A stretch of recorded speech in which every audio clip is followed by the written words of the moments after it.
भारत के एक छोटे से गांव शांतिपुर में एक बूढ़ी औरत रहती थी। नाम था गौरी। उम्र लगभग 70 वर्ष। चेहरा झुर्रियों से भरा, बाल सफेद, मगर आंखों में अब भी एक अद्भुत चमक थी, जैसे उनमें भक्ति का सागर लहराता हो। उसका कोई परिवार नहीं था।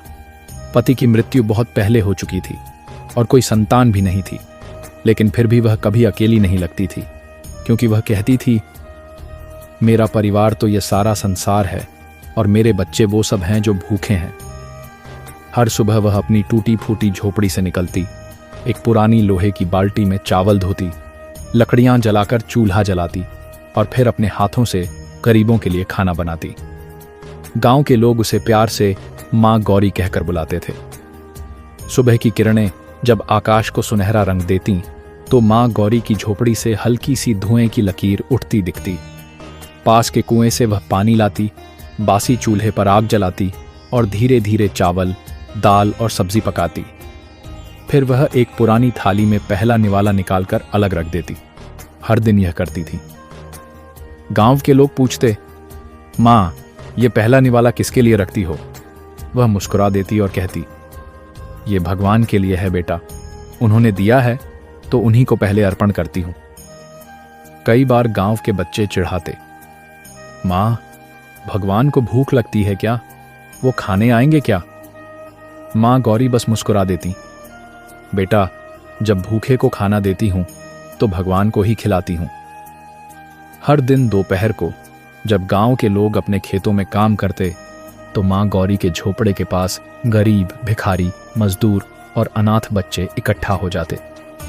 कोई फटे कपड़े में, कोई नंगे पांव, मगर सबके चेहरों पर उम्मीद होती।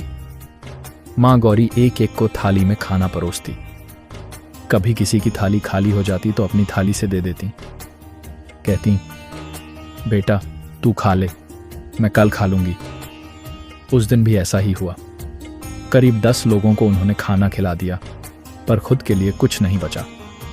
पास की औरत ने कहा, मां, तुमने खुद कुछ नहीं खाया, अब तो बहुत थक गई होगी। गौरी ने मुस्कुराते हुए कहा, थकावट तो तब होती है जब मन खाली हो। मेरा मन तो संतोष से भरा है। एक शाम गांव में तेज बारिश हो रही थी। हवा के झोंके से झोपड़ी कांप रही थी, लेकिन मां गौरी फिर भी चूल्हा जलाकर खाना बना रही थी। उस रात उन्होंने सोचा, आज कोई भूखा नहीं आएगा, सब बारिश में अपने घरों में होंगे। फिर भी उन्होंने थोड़ा सा खिचड़ी बनाई और वही पहला निवाला भगवान के लिए रख दिया। तभी दरवाजे पर दस्तक हुई। ठक ठक, गौरी ने सोचा, शायद कोई राहगीर होगा जो बारिश में फंस गया है। दरवाजा खोला तो देखा एक गरीब बूढ़ा आदमी, शरीर पर फटे कपड़े, बाल बिखरे हुए, हाथ कांप रहे थे। वह बोला, मां, बहुत भूख लगी है, 2 दिन से कुछ नहीं खाया। मां गौरी ने कहा, आ बेटा, भीतर आजा, बैठ जा, भगवान ने तुझे भेजा है। वह आदमी बैठ गया। गौरी ने उसकी प्लेट में खिचड़ी परोसी और पानी दिया। वह आदमी धीरे धीरे खाने लगा। हर निवाले के साथ उसके चेहरे पर शांति फैलती जा रही थी। खाना खत्म हुआ तो उसने मां गौरी के पैर छुए और बोला, मां, तू सच में धन्य है, भगवान तेरी भक्ति से प्रसन्न है। गौरी मुस्कुरा दी, बेटा, भगवान तो सबके भीतर हैं, तू ही तो मेरा भगवान है। वह आदमी मुस्कुराया और जैसे ही बाहर जाने को हुआ उसका चेहरा चमकने लगा। उसकी देह से एक दिव्य प्रकाश निकला और वह स्वयं भगवान विष्णु के रूप में प्रकट हो गया। मां गौरी कुछ क्षणों के लिए स्तब्ध रह गईं। उनके हाथ कांपने लगे। वह रोते हुए भगवान के चरणों में गिर पड़ी। प्रभु, आप मेरे घर कैसे? भगवान विष्णु ने कहा, मां गौरी, जब तू रोज भूखों को खाना खिलाती थी तब मैं हर दिन तेरे हाथों से ही प्रसाद पाता था। आज मैं स्वयं तेरे हाथों का अन्न ग्रहण करने आया हूं। गौरी की आंखों से आंसू बहने लगे। प्रभु, मैं तो साधारण औरत हूं, मैंने कुछ नहीं किया। भगवान ने कहा, जो भूखे को भोजन देता है वह मुझे ही अर्पण करता है। तेरी करुणा और सेवा से पूरी धरती सुगंधित है। फिर उन्होंने कहा, अब तेरे जीवन की शाम आ चुकी है, आज से तेरे घर में कभी अन्न की कमी नहीं होगी। भगवान ने अपना आशीर्वाद दिया और प्रकाश के साथ अदृश्य हो गए। अगली सुबह जब गांव वाले उठे तो उन्होंने देखा कि मां गौरी की झोपड़ी के बाहर भीड़ लगी है।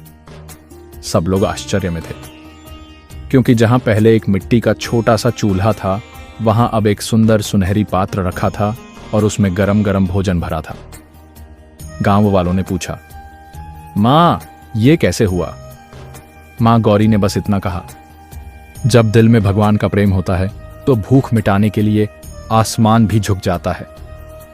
उस दिन से गांव के गरीबों को रोज उसी पात्र से भोजन मिलता। कभी वह पात्र खाली नहीं होता था। गांव वालों ने उस जगह पर एक छोटा मंदिर बनाया, जहां आज भी लोग मां गौरी अन्नपूर्णा के नाम से पूजा करते हैं। कई साल बीते। एक सुबह गांव वालों ने देखा मां गौरी अपने चूल्हे के पास बैठी थीं, मुस्कुराते हुए, पर सांसें थम चुकी थीं। उनके चेहरे पर गहरी शांति थी, जैसे वह किसी परम आनंद में हो। लोगों ने उनके शरीर को फूलों से सजाया और कहा, ये औरत नहीं, देवी थी, जिसने भगवान को अपने हाथों से खिलाया। उस दिन आकाश में एक चमकीला तारा दिखा। लोग कहते हैं वो मां गौरी की आत्मा थी, जो भगवान विष्णु के लोक में जा रही थी। भूखे को भोजन देना सबसे बड़ा यज्ञ है। भगवान को मंदिरों में नहीं, भूखे के पेट में पाया जा सकता है। मां गौरी ने यही सिखाया कि सच्ची पूजा आरती या घंटियों की नहीं, बल्कि सेवा, करुणा और प्रेम की होती है।